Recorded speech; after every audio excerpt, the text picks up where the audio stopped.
तो hello guys, कैसे हो। मैं हूँ रजनीश और आप देख रहे हैं अपना YouTube channel my help centre. तो आज एक ऐसा टॉपिक लाया हूँ जो आप थंबनेल देखकर पहचान गए होंगे कि आज का टॉपिक किस पर्पस के लिए है। देखो, एक चीज़ है एनपीसीआई और डीबीटी। ये दोनों चीज़ क्या हैं आखिरकार, तो मैं आपको एक स्टेप बाय स्टेप बताने वाला हूँ। जो सरकारी योजनाओं का पैसा जो आता है, जिसके माध्यम से आता है, उसमें एनसीपीआई डीबीटी के माध्यम से आता है। तो इसके बारे में फुल जानकारी मैं आज बताने वाला हूं। वो कैसे आप अपने आप खुद घर बैठे बैठे लगा सकते हो अपने खाते में, किसी भी बैंक में जाने की ज़रूरत नहीं है। तो चलते हैं।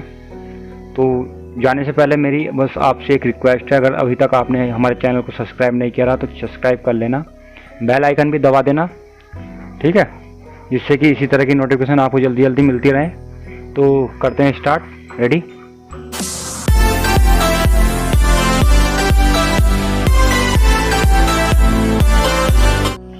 तो मैं आ गया हूँ एनपीसीआई की ऑफिशियल वेबसाइट पर।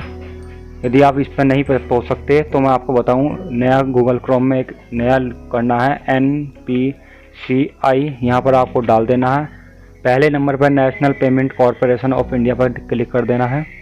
ये उसी वेबसाइट पर आप पहुँच जाओगे, ठीक है। यहाँ पर पहुँचने के बाद आपको क्या है कि नीचे जाकर एक कंज्यूमर का एक आइकन मिलेगा, आपको इस पर क्लिक कर दोगे। इसमें कई सारे ऑप्शन मिलेंगे आपको, UPI complaint, other production complaint, ठीक है। आपको इस पर नहीं जाना, आपको जाना है भारत आधार सीडिंग इनेबल, ठीक है, बेस BASE पर।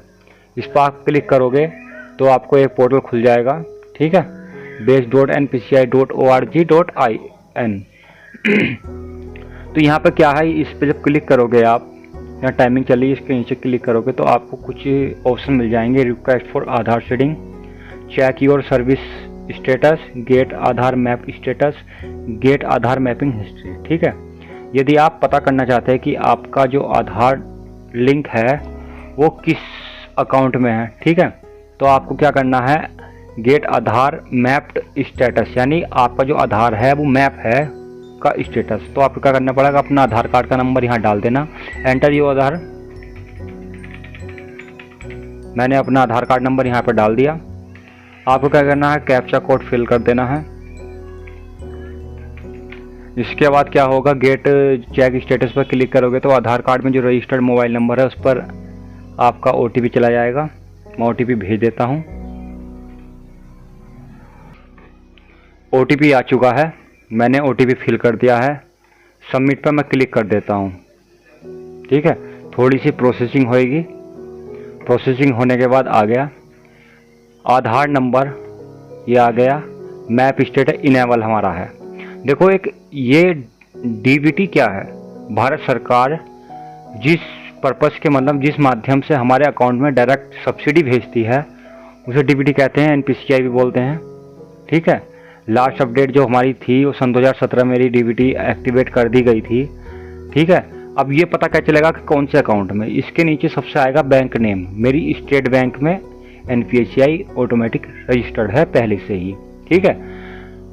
अब दूसरा ऑप्शन है कि अगर किसी कारणवश आपके खाते में ये प्रोसेस नहीं है तो आप क्या करोगे, या तो बैंक के चक्कर लगाने पड़ेंगे, डाकखाने में चक्कर लगाने पड़ेंगे, आधार कार्ड में मोबाइल नंबर रजिस्टर्ड करवाएं। भाई, इस पूरी प्रोसेस के लिए सिर्फ आपको एक चीज़ चाहिए कि आपके आधार कार्ड में मोबाइल नंबर रजिस्टर्ड होना जरूरी है, ठीक है। जब वो चीज़ आपके आधार कार्ड में मोबाइल नंबर रजिस्टर्ड जरूरी होगा तो फिर उसके बाद आपको क्या करना है, फिर वहीं पर आ जाना है इसी वेबसाइट पर, ठीक है, रिक्वेस्ट फॉर आधार सीडिंग, ठीक है। आपको क्या करना है कि आधार सीडिंग करने के लिए आपको रिक्वेस्ट करनी है, क्लिक कर देना है। आपका यहाँ मांग रहा है एंटर योर आधार कार्ड।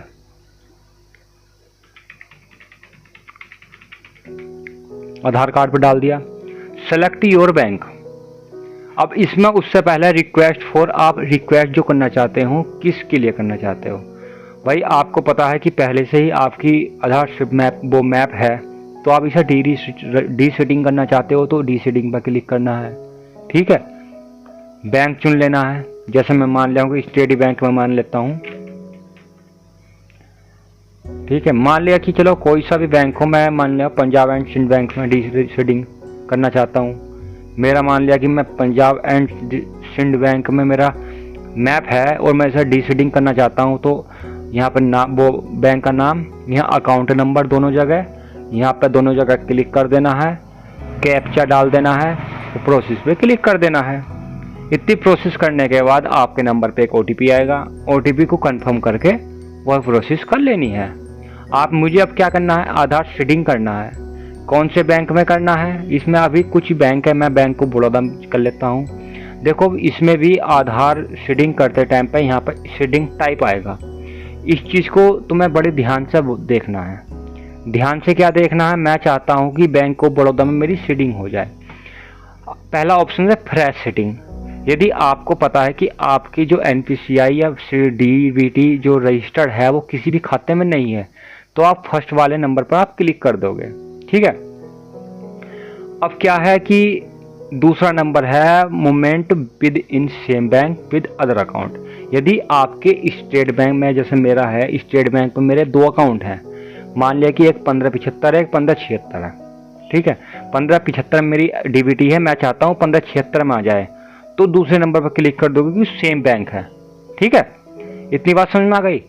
मैं चाहता हूँ कि मेरी जो डीबीटी थी वो स्टेट बैंक में है और मैं चाहता हूँ बैंक ऑफ बड़ौदा, यानी बैंक ही बदल गया। ये मूवमेंट है from one bank to other bank, यानी एक बैंक से मैं दूसरे बैंक में ट्रांसफर करना चाहता हूँ। मेरी इस कंडीशन में क्या होगा कि मैं तीसरे नंबर पर क्लिक करूँगा और मैं यहाँ पर नंबर डाल दूंगा अपना।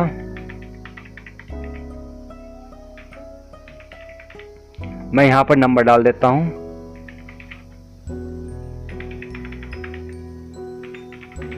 ठीक है, मैं यह नंबर डाल देता हूँ, क्लिक कर देता हूँ, यहाँ पर क्लिक कर देता हूँ और यहाँ पर मैं कैप्चा भर देता हूँ। देखो मैं ये प्रोसेस इसलिए आगे नहीं बढ़ा सकता क्योंकि मुझे अपनी आधार जो सेटिंग थी, मैपिंग है, डीबीटी, तो वो मुझे अपने सेम पहले ही बैंक में रहनी है। ठीक है, तो मैं प्रोसेस बता देता हूँ कि यहाँ पर आपको क्या करना है, प्रोसीड पर क्लिक कर देना है। प्रोसीड करने के बाद वही एक ओटीपी आएगा। ओटीपी जब आप डाल दोगे उसे कंफर्म सबमिट आप कर दोगे। सबमिट करने के बाद एक आपका यहाँ आएगा, आपकी जो रिक्वेस्ट है वो सबमिट कर दी गई है कृपया, तो आपका ये रिक्वेस्ट नंबर जनरेट आपका हो जाएगा। यहाँ पे एक रिक्वेस्ट नंबर आपका सामने आ जाएगा, तो उस रिक्वेस्ट नंबर को आप कॉपी करके किसी भी पेज पर या कहीं भी, तो उस नंबर को आप कॉपी करके या कहीं भी आप लिख लोगे, तो फिर उसका क्या होगा, आपको वो स्टेटस चेक करना कैसा है देखिए, तो वो 2 या 3 मिनट में अपडेट हो जाएगा। उसके बाद करना चेक योर सर्विस स्टेटस। ठीक है, अब क्या है, अब वही जो रिक्वेस्ट नंबर आपको मिलेगा। ठीक है, अब क्या ऑप्शन आया आपको, हमारा जो एप्लीकेशन हमने डाली थी, सीडिंग करी थी, वो हम कैसे पता कर सकते हैं। उसके लिए है चेक योर सर्विस स्टेटस पर क्लिक करोगे तो सेलेक्ट सीड टाइप यानी आईडी, आपने डी रजिस्टर के लिए किया था या रजिस्टर के लिए किया था, सीडिंग के लिए किया था, तो आपने सीडिंग के लिए किया था। वही ऑप्शन है सीडिंग टाइप, आपने सेम बैंक के लिए किया था या फ्रेश के लिए किया था या अदर बैंक के लिए किया था। मैं मान लेता हूं कि अदर बैंक के लिए किया था। रेफरेंस नंबर में शुरू में ये आएंगे, उसके बाद का जो रेफरेंस नंबर आएगा वो आप यहाँ पर क्लिक कर दोगे यानी पेस्ट कर दोगे। ठीक है, उसके बाद आपने रिक्वेस्ट कौन सी डेट में डाली थी, मैंने अगर मैं मान लेता हूं कि आज 11 तारीख के 11 तारीख में ही मैंने डाली थी, तो आप इसे 11 तारीख सेलेक्ट कर सकते हो। ठीक है, अब इसमें आया सेलेक्ट योर सर्विस। सर्विस क्या थी हमारी, आधार सीडिंग स्टेटस चेक करना है। ठीक है, आपको क्या करना है, यहाँ पर आपको अपना कैप्चा कोड फिल कर देना है। चेक स्टेटस पे क्लिक करोगे, फिर वही प्रोसेस है कि आपके जो आधार कार्ड में रजिस्टर्ड मोबाइल नंबर है उस पर आपका ओटीपी चला जाएगा। सफलतापूर्वक ओटीपी फिल करने के बाद और इसे सबमिट पर जब आप क्लिक करोगे तो उसका स्टेटस आपको वहाँ पर बता देगा। इसका जो टाइमिंग थी, इतनी जल्दी इसमें हमें जो कुछ टाइमिंग मिलती है इसके अंदर अंदर हमें करना पड़ता है। ठीक है, वो स्टेटस में बता देगा कि आपका जो विनती है, आपकी जो रिक्वेस्ट है स्वीकार कर ली गई है, कृपया लगभग 7 से 8 दिन का इंतजार करने के लिए आपको बोलता है।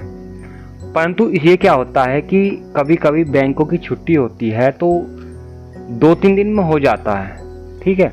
ये 7 से 8 दिन वर्किंग डे बोलते हैं, परंतु ये क्या होता है 2-3 दिन में ही आपकी जो NPCI वो है सीडिंग वो हो जाती है।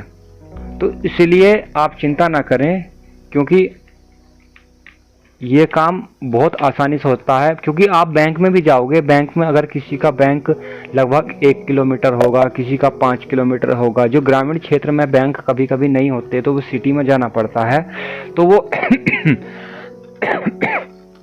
कुछ दूरी पर होते हैं, तो उसमें 150 बार खर्च भी करते हैं। इसलिए आप सभी, मैंने ये वीडियो आप सभी के लिए, उन सभी के लिए बनाई है जो अपने घर से दूर नहीं जा सकते, जिनके मम्मी पापा वृद्धा हैं, वे नहीं जा सकते, तो उनके लिए सबसे आसान तरीका है कि वे अपने घर बैठ कर अपने मोबाइल से DBT कर सकते हो।